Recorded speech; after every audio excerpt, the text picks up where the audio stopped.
Bon les amis, vous aimez les Dobas, on va parler d'une belle Dobas qui n'arrête pas de chuter ces derniers temps. Et c'est vrai que début d'année, c'était un dossier un peu spéculatif, mais ça n'a pas vraiment tenu. Je veux bien sûr parler de Worldline, effectivement, qui perd 16% aujourd'hui de nouveau. Voilà, ce que je dis début d'année, en fait, ce qui s'était passé, c'est qu'il y avait Crédit Agricole qui était rentré au capital. Bon, elle avait déjà beaucoup chuté. Moi, je me rappelle, j'étais rentré à l'époque, j'avais joué qu'on se maintenait vers les 20 euros ou 30, je sais plus. J'étais sorti et puis après c'était effondré avec un profit warning et compagnie. Et elle a de nouveau un profit warning aujourd'hui, donc des chiffres d'affaires qui seront moins bons que prévu. On se rappelle qu'au premier trimestre, le compte de résultat était négatif, premier semestre, excusez-moi. Et du coup là, c'est l'éviction de Gilles Grappinet, donc le PDG, alors ex-pote à Thierry Breton. En fait, c'est un ancien de chez Atos, ce mec-là. Donc c'est une bonne chose, mine de rien, que lui il parte, parce que c'est vrai que l'ancienne équipe d'Atos, c'est un peu une cata. On le voit, elle avait déjà avec Atos, et là du coup avec Worldline, qui suit le même chemin actuellement. On est actuellement on est à 7 euros là au moment où je fais la vidéo. On se rappelle qu'il y avait beaucoup de VAD aussi sur Worldline. On note quand même que le fait qu'il y a de la VAD sur le dossier, on le voit.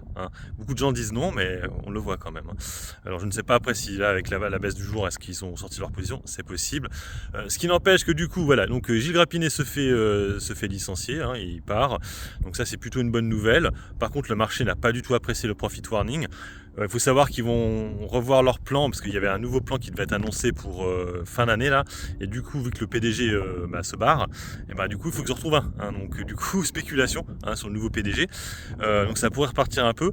Le truc il est que le dossier Worldline s'effondre depuis la présentation du fameux plan, qui a finalement été une catastrophe, ce plan-là. Moi, je me rappelle, quand ils avaient annoncé le plan, on était à 70 euros. J'avoue que le plan, je le comprenais pas. Je le comprenais pas, j'étais en mode, je ne comprends pas qu'est-ce qu'il y a d'intéressant dans ce plan. Et ça s'est vu. L'action s'est complètement pété la gueule depuis. Alors, est-ce que ça vaut le coup de rentrer dessus ? C'est toujours pareil, c'est des couteaux qui tombent. Notrack ces derniers temps, ça ne marche pas vraiment. Moi, je le vois avec Ubiwalk, Ubisoft. On l'a vu avec Kering aussi, qui n'arrête pas de chuter quand même. Donc, il y en a beaucoup comme ça, des couteaux qui tombent et qui se reprennent jamais. Donc, faites attention à ça.